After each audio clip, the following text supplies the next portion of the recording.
Lions fans, what's the deal? It's your boy. Long day of football. Long day of football.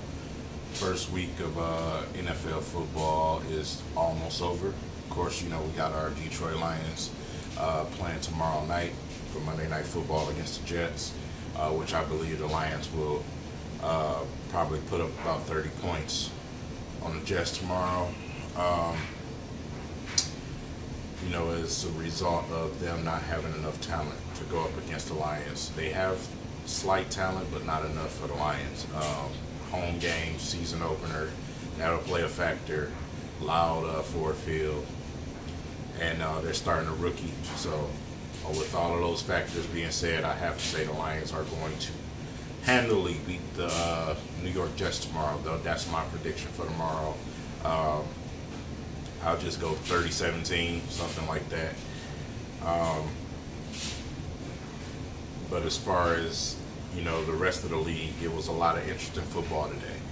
Got to see a lot of things, and a lot of things came to fruition, just like I've been talking about.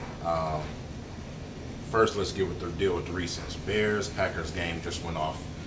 I'm not even going to say it was a heck of a game. It was actually a typical game. To me, wasn't exciting at all. The Khalil Mack thing, people got overexcited about that. He was out there, he was fresh, he was doing this thing. And eventually that tends to wear down. It starts to wear down as you get deeper into the game. That's one thing that people don't understand about pass rushers. It impacts the first half of the game, maybe even into the third quarter sometimes, but eventually they will wear down. The Packers played it smart and went ahead and went with the hurry-up offense, and it wore them down. The Bears are still the Bears. They still suck. Khalil Mack or not. He can get sacks and pressure and everything, but it's more facets to the game than just Khalil Mack getting sacks and rushing the quarterback. There's other things that need to go on, like scoring points, and Mitchell Trubisky could not do that in the second half. I feel like the offensive coordinator kind of went away from what they were doing in the first half. Could have been using Cohen a little bit better, but the lack of not having, a real big-time receiver on the Chicago Bears, it hurt them a lot. They didn't have that go-to guy that they can throw the ball to down the field.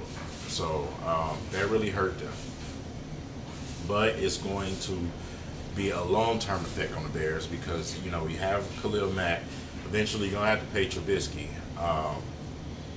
Once that contract kick in, it's going to keep the Bears pretty much. They're not going to improve drastically. And that's gonna suck for them. That's one thing that people don't understand about the contract. You can't improve your team the way that you want to when you're paying somebody that type of money. And so will the Packers find that out.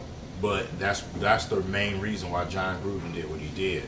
I seen, what he was doing, but a lot of other people don't.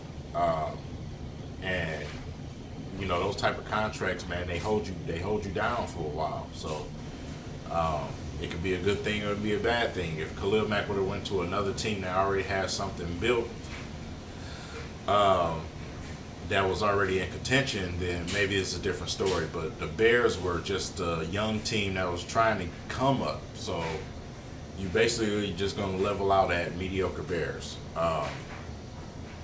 Would have did well on the Lions for this year, but that contract would have killed us when it comes to building. So we would have literally had to draft everything. Usually that's what winning teams do, but I just rather have the cap space plus the draft ability. I just rather take my chances with that because we have a lot of holes still to me that we need to be filling. So with that being said, got to see some Adrian Peterson today. Redskins pretty much ready. He rushed 100 yards pretty much off of 26 carries. He had 96 yards. So also 70 yards in reception. So Adrian Peterson, just like I thought, it still has some left in the tank. They beat the Cardinals today, so other games on the map. Dallas sucks, just like I thought. They got a 1-2 punch, and then that's it. They just got a 1-2 punch. After that 1-2, you pretty much just standing there. The next thing you know, you get your ass whooped, and that's what happened. That 1-2 punch is just not enough, man. They need that third guy. They have to have that triplet system in Dallas in order for Dallas to work. So I'm definitely going to change my prediction on the Dallas game this year, not just based off one game of the season, but based off what I saw as far as what they have to offer on the talent end. They just don't have that dominant receiver no more. So, and the defense is not what it used to be. So, with that being said, I'm going to have to change that around. Vikings today. Vikings went ahead and took care of business today against San Francisco. Garoppolo is just what I thought he was, a fraud. He went out there, he was throwing picks and shit, and excuse my language, but he was out there throwing picks, man. And, they just don't have enough. McKinnon is out for the year, after they just paid him. They just don't have enough. That's why I got the Lions starting out at least with those 2 victories back-to-back, the Jets and the San Francisco 49ers. The Vikings are loaded. Wasn't really impressed with Cousins. I feel like they should have had way more points than that against the 49ers. I have to see. Watch the next game, see what's going on. But Cook looked good. Dalvin Cook looked good, just like he did when we was playing him before we ended up injuring him that game. Dalvin Cook still looks great. They have a lot of firepower. Defense is still stout. That D-line is nasty, super, super nasty. Oh, they nasty, man. It's definitely going to be tough for the Lions against the Vikings this year. But as far as the Packers go, I think the Lions have a legit chance to beat the Packers at home at least. I don't know about it in the cold tundra, but at home, I think we can beat them, man. The Packers on defense still look suspect to me. The offensive line is still suspect. That played a lot of a part into a lot of the pass rushing that was going on. That O-line is trash. Bulaga was getting destroyed. Yeah, I'm not really feeling that offensive line for the Packers. Randall Cobb is still there, but Jimmy Graham was pretty much non-existent, just like he was with the Seahawks. So we'll see if that pick up during the year. But for early, analysis on that team, I think the Lions they have a chance to beat them. Not saying they will, they have a chance to beat them, especially at home. A lot of other games went on in the league. I don't want to sit here and go through all of them. Don't want to make this video too long, but it's been a long day. Y'all can see my eyes is puffy and low. I'm tired, man. I've been watching football all freaking day, flipping back and forth, trying to see what's out there, man, and see what teams got to offer. Saquon Barkley broke for a big run today. Pretty much didn't do too much of anything else to me, but he broke free and was able to run for a touchdown. So we'll continue to see what happens with that. But they end up losing, so I mean, it is what it is. The Jaguars that defense came in big at the end like they always do and was able to pull it out. So definitely a big battle with Odell Beckham Jr. and Ramsey. OBJ had them getting penalties left and right from most of what I watch. But a lot of good football. And, when our teams don't play, you guys, you got to watch the games that's, teams that we have to face on our schedule. You need to know these teams, learn these teams.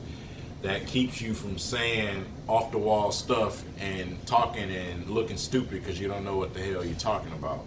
Watch football.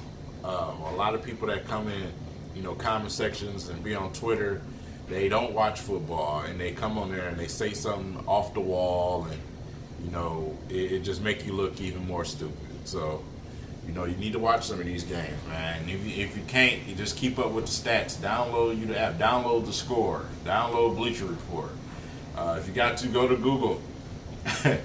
Keep up with the scores and the stats, man. See what's really going on with these squads. But it's definitely something that you need to do. I encourage it from everybody. But our Detroit Lions, Monday Night Football, national TV game, I think the Lions going to come out with something to show tomorrow, man. I'm looking for a 100-yard rush tomorrow. And I'm looking for, you know, our receivers to have a pretty nice game. Will we get pressure on the quarterback? We'll see. We'll see what type of schemes we run on defense. Like I said, you haven't seen under the schemes that we are going to be running this season. You didn't see that in the preseason, man. You know, those were experimental plays. Matt Patricia kind of harkened on that. I was watching that on Periscope. I've been watching it every day during the practice. Before and after practice, when he does his press conference, you have to listen to what this man says. You didn't see nothing. You know, I've been blabbing on about that for the longest, and I'm glad he finally said it so people can shut up, man. So we'll see what type of things we do. We have to see the 3-4 even with the preseason. You didn't see 3-4 out there, so like I said, you just didn't see it. We'll see what Jim Bob Cooter can do if he's going to open up that playbook and really get things going. Don't be too predictable out there. It's a lot of things to watch with this game, but you can't really measure too much with it because it's the Jets. And, you know, you just want to see the Lions play against some stout competition and see what they really can do. So I don't want to get overhyped about the game tomorrow. If they win tomorrow, I don't want to be overhyped about it. You have to take in consideration of the level of competition that they're playing. Matt Patricia has an excellent record against Mr. Bowles and the Jets, so can't really put too much into it. You know, a lot of the opponents, Matt Patricia, you know, he has his edges. He knows what they're doing already. He knows what type of personnel they have. That's a plus for us. So, with that being said, good talk. You know, good talk. Definitely glad that football is back, man. Basketball is right around the corner. Sports is back. And I'll definitely be seeing y'all for a pregame tomorrow. Got nothing to do tomorrow, so definitely be seeing y'all sometime early tomorrow for a pregame. And we can talk a little bit more about our team. But I just wanted to expound on the other teams in the league a little bit and, you know, check the temperature out there and explain some of the stuff I've seen today. So, that being said, it's your boy. I'll catch up with y'all tomorrow, man. Everybody have a blessed night. Get some rest. It's a long and beautiful day tomorrow. Catch y'all later.